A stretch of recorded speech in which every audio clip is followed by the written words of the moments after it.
Bayek. Caesar has been... I have founded a bureau in the middle of Rome. We are the Hidden Ones.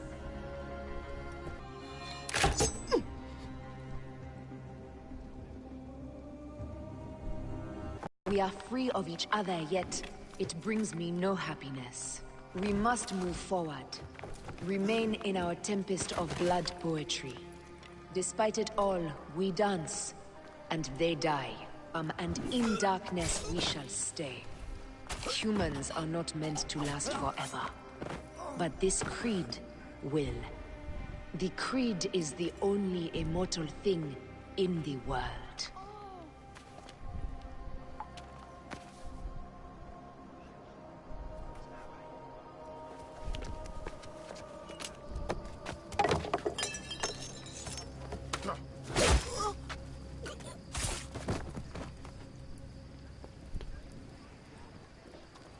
Go home.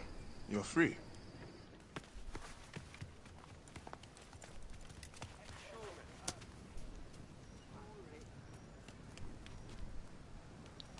I don't want to go home by myself. I'm scared. Should we take him to the bureau? No.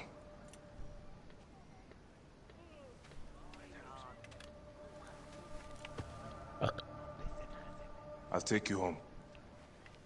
Let nothing grieve you beyond measure, for your life is short and time will claim its toll. But I am no longer who I was. I have renounced all love I once had.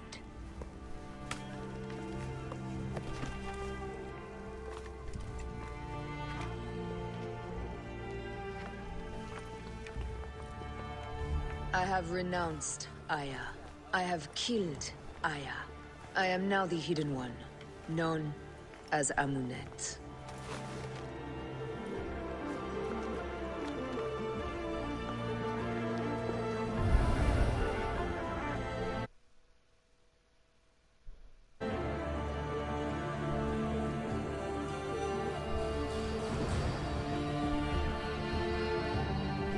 Damn.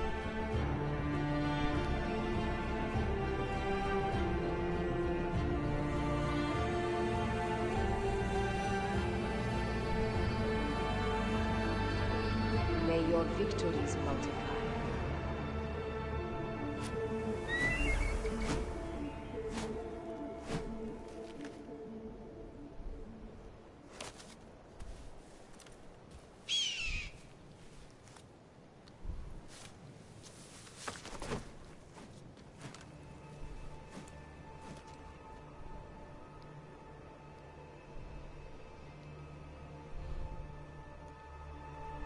Papa? Jump.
Decision, gerecht.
Whoa.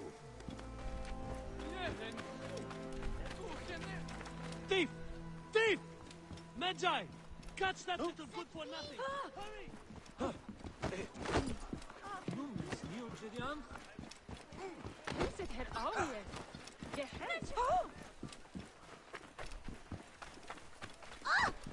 The farther you run, the worse it will go between us. A magi should be quicker than you. Go, magi! Get them!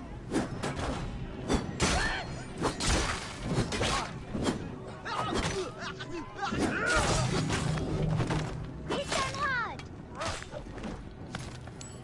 You did it! I knew you could do it! Did you bring me here to get rid of these bandits? Sure did. I'm extremely smart. Everyone says so. How did a smart boy like you get tricked into working for bandits? I don't work for them. This mean old lady locked up a bunch of us kids. Locked up? Yeah, will you look for her? Hey, you don't need... What is your sister's name? Kawit. And mine's Ifri. If you find Kawit, tell her...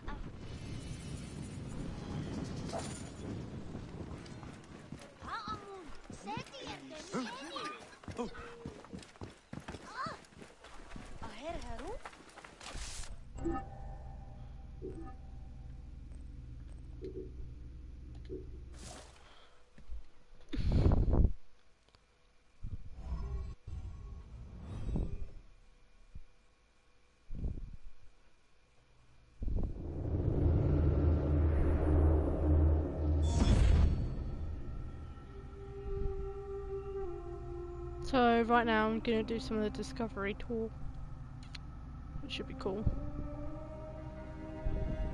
I like the discovery tour thing. Hopefully it works. Like, I really like history. I'm a massive history nerd, so I thought a discovery tour would be pretty cool. Like, there's no violence. It's quite cool for kids actually. His parents have got the game and they want to play around in ancient Egypt. I hope they do it for the new one that's coming out. I think it's Odyssey it's called. Like Super Mario Odyssey, which was a really good game. I also have a Nintendo Switch. I just bought the Splatoon 2 Pro controller, so I kind of want to get through Assassin's Creed for when the new one comes out so I can play that one. After this I'm probably going to play Horizon Zero Dawn or finish Yakuza 6, because I really do like the Yakuza games. Well, I don't know if I like them. I bought one and I was like, okay, I'll try it. It looks pretty cool.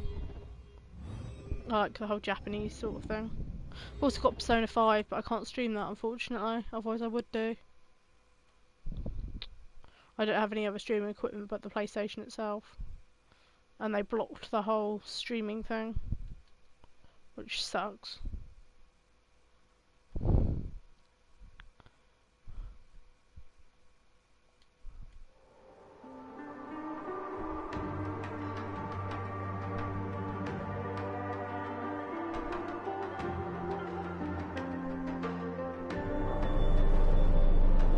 Welcome to Discovery Tour by Assassin's Creed, Ancient Egypt.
Welcome to Alexandria, planning of the city.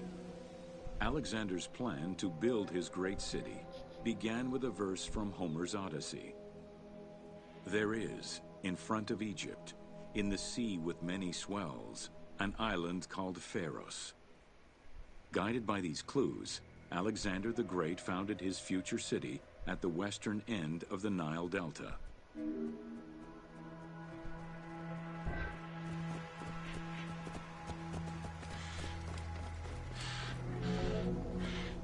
Though Alexander considered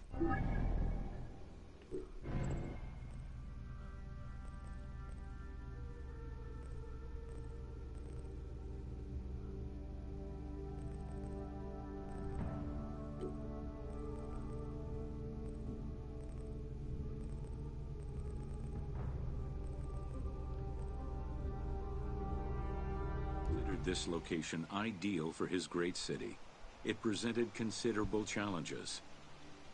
Too difficult to access during storms, the surrounding swamps threatened disease, and the limestone soil prevented the growth of healthy crops.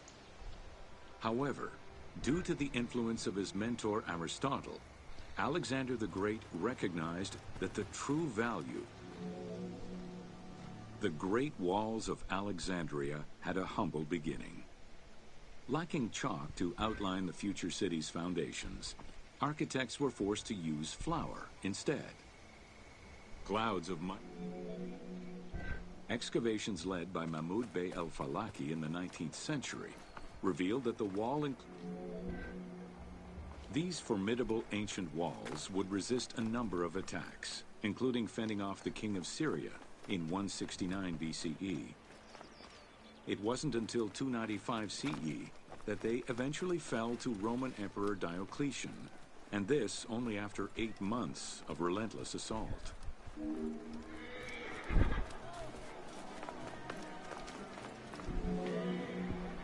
Alexandria's principal architect, Dinocrates, chose a Hippodamian grid plan. The grid maximized functionality with a central corridor ran from the Mediterranean. Alexandria was most likely built upon an already existing Egyptian village. Upon its completion, the Egyptians reviled the city, refusing to call it by its founder's name.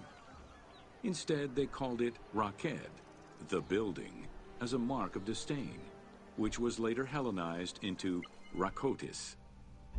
Despite this, the name Alexandria would remain.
Welcome to the Egyptian household. In pre-Greco-Roman culture, women were considered equal to men in many matters. They owned property, testified in court, could divorce and inherit. Until the Greeks and Romans restricted their rights, Egyptian women could take over their deceased husband's trade. Marriage contracts included mentions of allowances and items of value brought to the marriage by the woman, which would forever belong to her.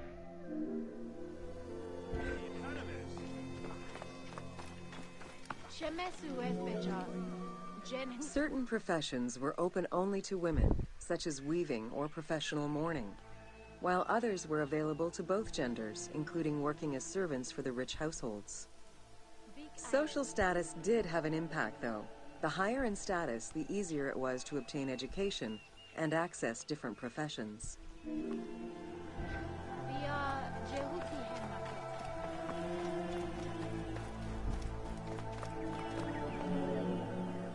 Homes were generally composed of 3 rooms. First, there was the entrance, furnished with a small bench of brick, probably intended for a statue and protective divinity.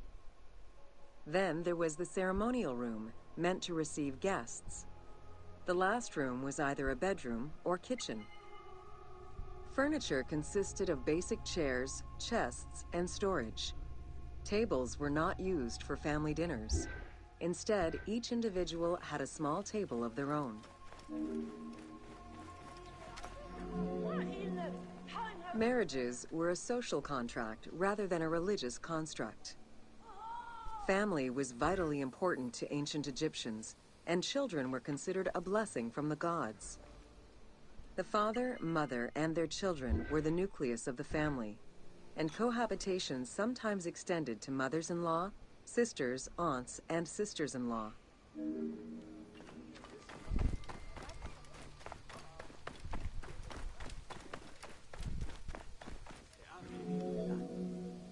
Status and wealth played a large role in the style and size of ancient Egyptian homes.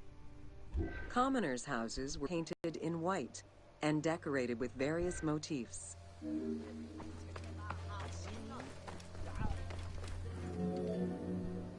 Town officials and the rich lived in mansions with numerous rooms that were luxuriously decorated.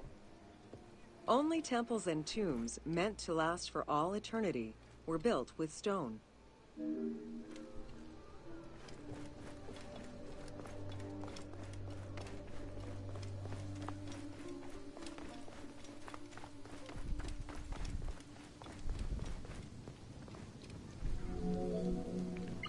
Funeral stone inscriptions focused on the main member of a household. Encircling this person would then be a spouse, parents, and children, possibly even siblings. These stones were so structured because there were no surnames in ancient Egyptian culture. Parents and children were a sort of family tree, which allowed for the identification of the deceased.